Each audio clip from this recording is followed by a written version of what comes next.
All right, we will call this section pH probe logic and equation. pH probe logic and equation. And it starts with what we've seen before. We will measure a voltage difference between electrodes hooked up to the positive terminal and the negative terminal. We will then expand each of these voltages into Nernst equations. So the voltage on the positive wire is its standard state voltage minus 0.05916 over N log. And now we need to think about what the reduction half reaction would look like with respect to protons. And we've seen it before. It's just H plus meets an electron and forms H2 gas, and we've put that 1/2 coefficient there because it just makes things simpler.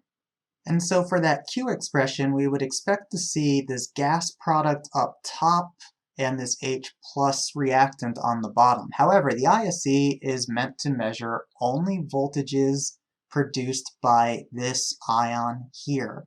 So we're going to ignore that gas. And we're just going to write 1 up top, H plus concentration on the bottom.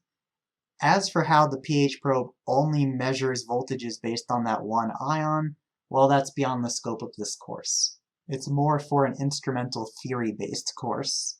Let's add one more thing to the equation, which is a plus subscript next to that proton concentration to specify that we're dealing with the protons on the positive terminal. We'll put this all in parentheses, and then put a subtraction sign, and then do the whole thing again, but for the negative terminal. E standard state minus 0.05916 over N log. And since we're only interested in those protons, because again, both sides, both solutions will have the same ion in them, this winds up looking exactly the same as on the other side. 1 over H plus, since we always write these with respect to the reduction point of view. And notice I put the negative subscript next to the proton concentration. Now I'm going to do some algebraic rearrangement, and I'm going to skip showing a lot of the intermediate steps, but I will include them on some slides towards the end of this lecture, for those of you who are curious. First, let's take these two standard state voltages, and let's put them together.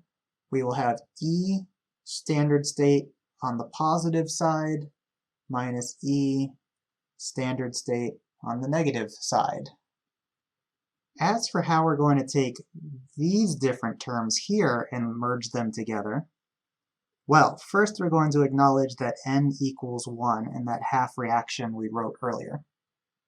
And this is where I'm going to skip a lot of intermediate algebra steps to get the following.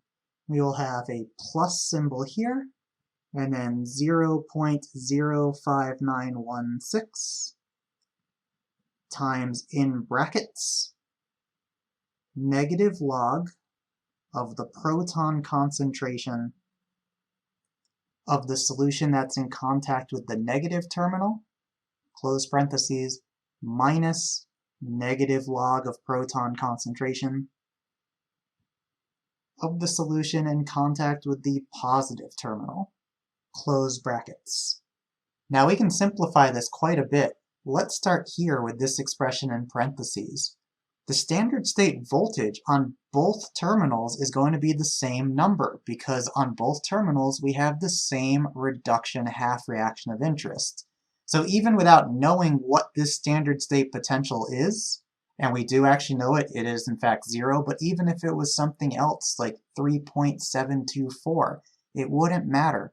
Whatever the standard state voltage is of this half reaction, it's going to be the same on both terminals, since it's the same ion that we're working with. And of course, the same number minus itself is just going to equal 0, so that's gone. As for what's going on in those brackets to the right, well, we know that the negative log of proton concentration is just what? pH.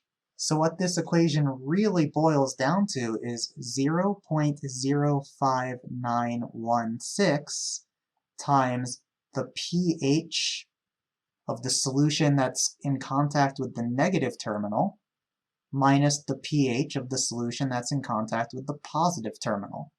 Close brackets. And we'll refer to this difference here as just delta pH. And that delta pH times 0.05916 must be equal to whatever voltage the voltmeter reads. And so here's what happens. The pH of the solution in contact with the positive terminal is kept constant. This is our reference value. It is constant and known.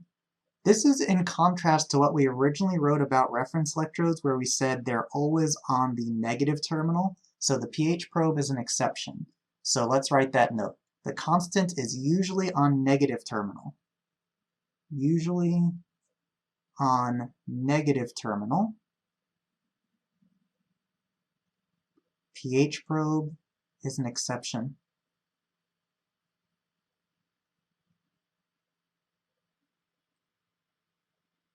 The other pH value is the pH of the analyte whose pH we're interested in measuring.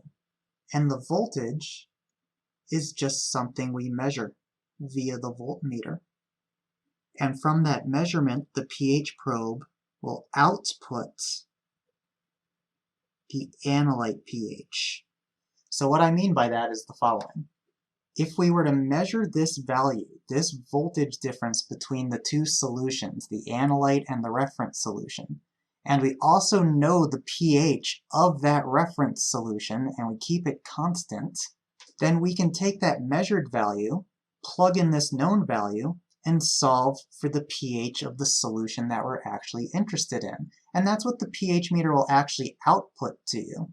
When I did that titration video, the meter was telling us what the pH of the solution is, but in reality what the meter is truly measuring is the voltage difference between that analyte solution and some reference pH solution. And then it's telling us what this pH must be. Now this equation as it's currently written is rather ideal. There are a couple of more terms that make it a bit more complicated, but we'll address those later. This is enough for now.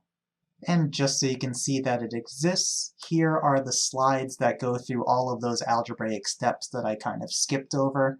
You can find these slides on Canvas again, or you can just pause the videos and follow along. But I wouldn't expect you to be able to go through all of this from scratch. It's really just more for if you're interested.